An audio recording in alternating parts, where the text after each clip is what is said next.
여호와여, 내가 부르짖어도 주께서 듣지 아니하시니 어느 때까지리이까? 내가 강포로 말미암아 외쳐도 주께서 구원하지 아니하시나이다. 어찌하여 내게 죄악을 보게 하시며 패역을 눈으로 보게 하시나이까? 겁탈과 강포가 내 앞에 있고 변론과 분쟁이 일어났나이다. 이러므로 율법이 해이하고 정의가 전혀 시행되지 못하오니 이는 악인이 의인을 애워쌌으므로 정의가 굽게 행하여 짐이니이다. 오늘도 가정 예배를 드리는 사랑하는 성도 여러분의 가정에 하나님의 은혜와 사랑과 평강이 함께 하시기를 기원합니다. 오늘은 호세아 6장 4절로 11절의 말씀을 근거로 해서 탄식하시는 하나님이라는 주제로 말씀을 드리고자 합니다. 요즘 우리나라에서 가장 심각한 갈등은 세대 간의 갈등입니다.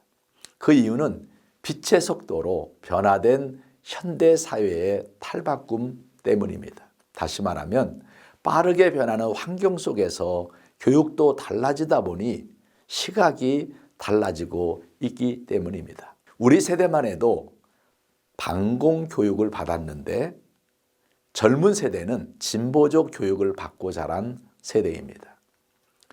전쟁 세대가 아니기 때문에 전혀 다른 교육을 받고 자랐습니다.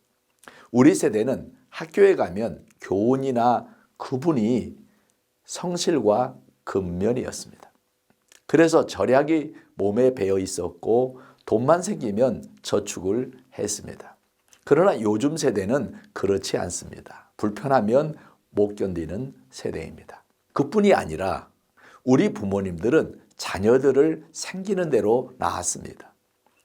저도 7남매 중에서 막내인데 보통 자녀들이 5에서 8남매였습니다. 그 시절만 해도 못 사는 데다가 애들만 많이 낳다 보니 굶기가 일쑤였습니다. 학교에서는 미국에서 지원하는 옥수수빵이나 우유를 먹기 위해 컵을 책가방에 매달아 다녔고 못 먹어서 콧물이 계속 나오니 입학하면 손수건을 왼쪽 명찰 밑에 달고 다녔습니다.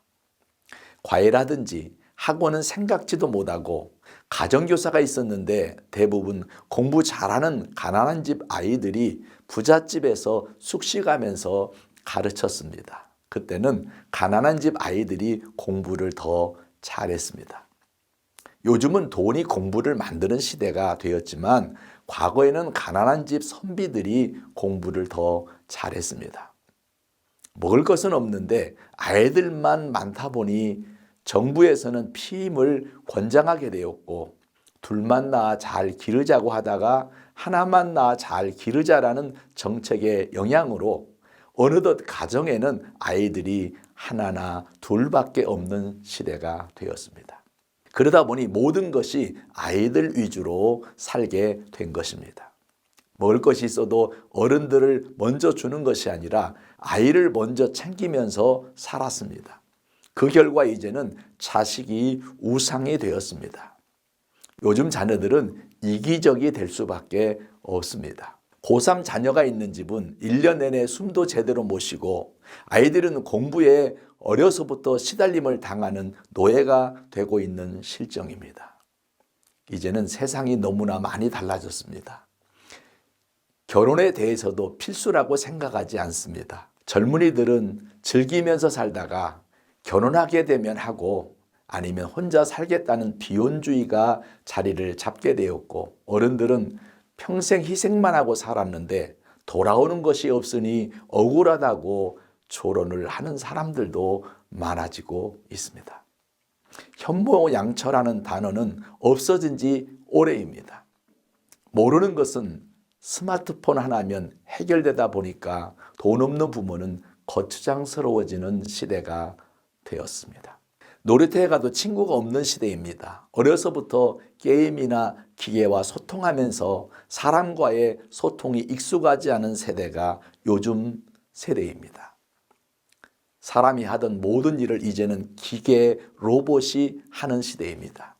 공장을 가도 사람은 잘 보이지 않고 기계가 일을 하고 있고 병원에서도 수술도 의사보다 로봇 수술이 더 성공률이 높은 시대에 우리가 살고 있습니다.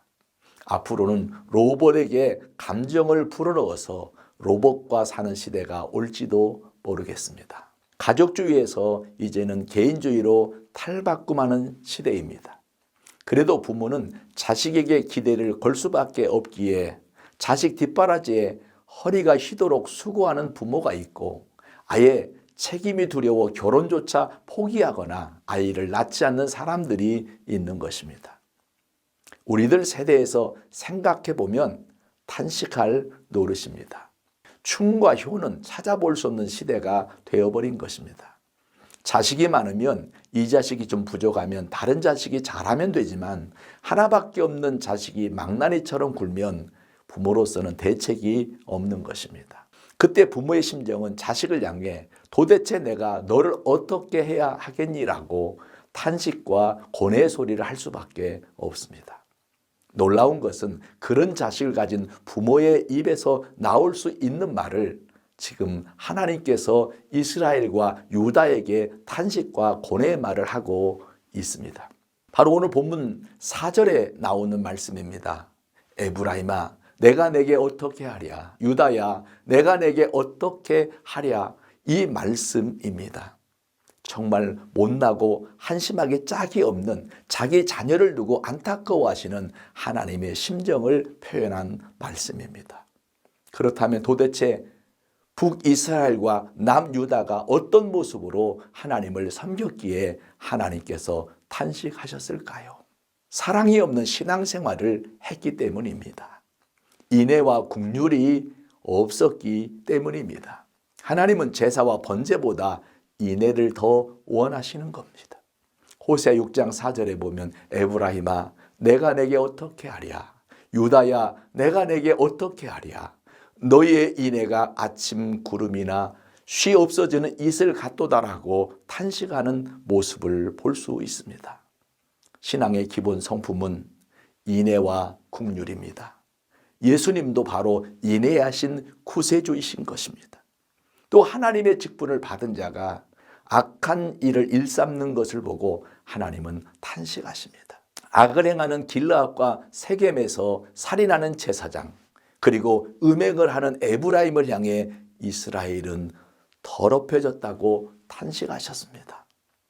사랑하는 성도 여러분, 오늘날 우리의 신앙생활을 보면서 하나님 어떤 마음을 가지고 계실까요? 우리 각자가 자신을 돌아보면서 새롭게 다짐하는 시간이 되었으면 좋겠습니다.